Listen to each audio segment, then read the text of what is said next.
Geldin mi? Kuzine nima qildi yana? Chorchima bilan urishdim. Nimani talashding? Yinadan kelib jotibdi. Yinadan kelsa, sen ham inasidan kel. Yaxshi bo'pti. Erkak sabizsan deydi. Keyin jonim chiqib ketdi, ikki putin orasiga bir tepdim aylanib. 1 minutla nafas chiqmay qoldi. Senga men jib jutayin.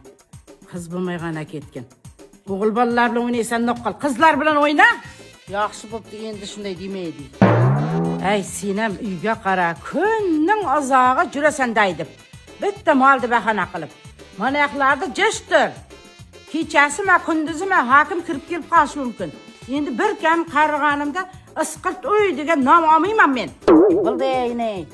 Aytqancha, bugun shu mashkangizning, siyiringizning ovozi tinmadi. Kun uzoq bo'kirdi. Ho'kizga ketdi-da. So'raqani kimda ho'kiz bor? Tanji qo'shnida hamsiyada bor. Lekin ana o'qil. So'ra, molingizga, ho'kizingizga pasport oldingizmi de? Pasportning nima aloqasi bor? Shunga ham kallang ishlamadimi? Tuvsa aliment talab qilamiz.